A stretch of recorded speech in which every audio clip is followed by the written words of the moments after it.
নমস্কাৰ। খুব বেছিকৈ সংক্ৰামণাত্মক অৰ্থাৎ ইজনৰ পৰা আনজনলৈ খুব সোনকালে বাগৰিব পৰা এটা বেমাৰ হৈছে আৰু সেই বেমাৰটো জেনেৰেলি 10 বছৰৰ তলৰ ল'ৰা ছোৱালীসকলৰ ক্ষেত্ৰত বেছিকৈ দেখা যায় আৰু সেই বেমাৰটো হৈছে হেণ্ড ফুট মাউথ ডিজিজ। আৰু এই বেমাৰটো যদিও আমি গৰম দিনত দেখা পাওঁ বা বাৰিষা কালত দেখা পাওঁ, অক্টোবৰ মাহলৈকে জেনেৰেলি দেখা পোৱা যায় ইন জেনেৰেল, কিন্তু এতিয়াও দেখা পাই আছোঁ যে এই বেমাৰটোত ল'ৰা ছোৱালীবিলাক ভুগি আছে। আজিও এটা পেচেণ্ট পাইছোঁ। গতিকে মই ভাবিলোঁ অকণমান এৱাৰনেছ আপোনালোককো দিওঁ এইটো ক্ষেত্ৰত, কিয়নো যিহেতু আমি কেছটো পাইছোঁ, হেণ্ড ফুট মাউথ ডিজিজৰ কেছটো পাইছোঁ, গতিকে মোৰো এটা দায়িত্ব হয় যে ময়ো আপোনালোকক জনাওঁ, আপোনালোকো অকণমান সচেতন হ'ব পাৰিব। কিয়নো আপোনালোকৰ ল'ৰা ছোৱালী সদায় স্কুলত যায়, স্কুলত যদি কাৰোবাৰ এনেকুৱা হৈ আছে তেতিয়াহ'লে খুব বেছি আশংকা থাকে যে আপোনাৰ বাচ্ছাটোৰো হৈ যাব পাৰে। আপোনাৰ ল'ৰা ছোৱালীও এই হেণ্ড ফুট মাউথ ডিজিজত ভোগাৰ সম্ভাৱনা খুব বেছি বাঢ়ি যায়, কিয়নো যিহেতু সিহঁতে একেলগে থাকে, একেলগে খেলা ধূলা কৰে বা খোৱা বোৱা কৰে বা পঢ়া শুনা কৰে, ইজনে সিজনৰ বস্তু সিহঁতে শ্বেয়াৰ কৰে।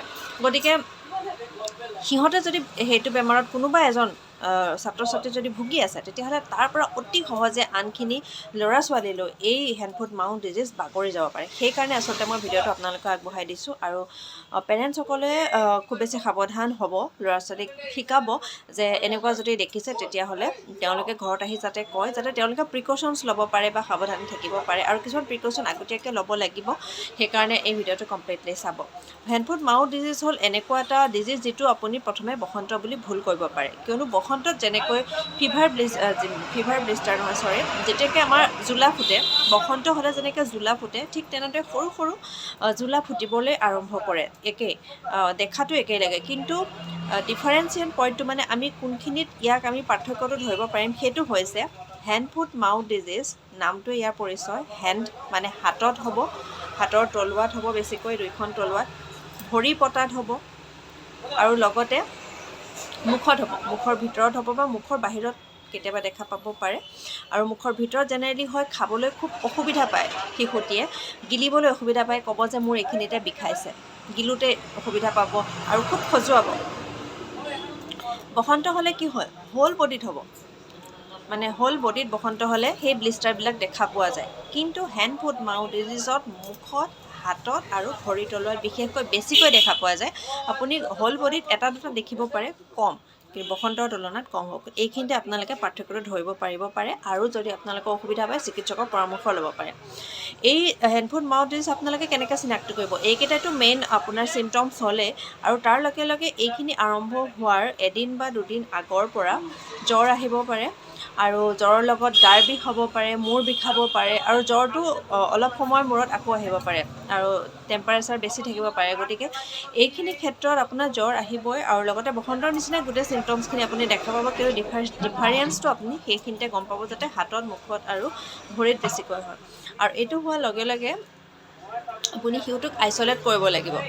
আইচলেট মানে একাষৰীয়াকৈ ৰাখিব লাগিব, তাৰ কাপোৰ কানি যাতে বেলেগৰ লগত মিক্স আপ নহয় সেইটো চাব লাগিব। আৰু বিশেষকৈ সৰু ল'ৰা ছোৱালীসকলৰ ক্ষেত্ৰত 10 বছৰৰ তলৰ ল'ৰা ছোৱালীসকলৰ গালৈ এই বেমাৰটো বিয়পাৰ সম্ভাৱনা আটাইতকৈ বেছি। আমি ডাঙৰ মানুহবিলাকে ল'ৰা ছোৱালী যাৰ হৈছে এই প্ৰব্লেমটো হৈ আছে, তেওঁলোকক আমি কেয়াৰ কৰি থাকিলেও আমালৈ হোৱাৰ মানে সম্ভাৱনা খুব কম, কিন্তু সৰু ল'ৰা ছোৱালীৰ ক্ষেত্ৰত বেছি। গতিকে সৰু ল'ৰা ছোৱালীক যাতে বেলেগ আন সৰু ল'ৰা ছোৱালীক যাতে সেই বেমাৰ হৈ থকা ল'ৰা ছোৱালীটোৰ পৰা যাতে আঁতৰত থাকে সেইটো চাব লাগে আৰু হাইজিন মেইনটেইন কৰিব লাগে। খোৱা বোৱাটো যিহেতু খাবলৈ অসুবিধা পায়, গতিকে এনেকুৱা বস্তু খাবলৈ দিব লাগে যাতে মুখত নধৰে, মিঠা জাতীয় বস্তু মুখত দিলে যাতে গিলি দিব পাৰে তেনেকুৱা বস্তু।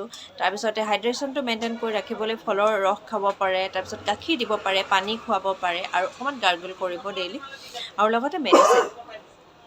আৰু এইখিনি সময়ত শিশুটি যাতে বিদ্যালয়লৈ নাযায়, বেলেগ শিশুৰ লগত যাতে মিক্স আপ নহয়, সেইটো কৰ্তব্য আমাৰ নিজৰ পেৰেণ্টছবিলাকৰ। গতিকে সেইখিনি মন কৰিব।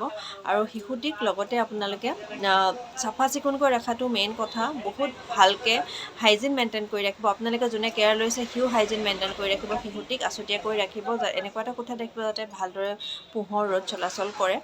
আৰু খোৱা বোৱা খাবলৈ যদি আমনি কৰে তেতিয়াহ'লে যেনেকৈ ভাল পায় শিশুটিয়ে আপোনালোকে খুৱাব। অকণমান 3-4 দিন খাবলৈ অসুবিধা পাব, তাৰপিছৰ পৰা লাহে লাহে ভাল হৈ আহে।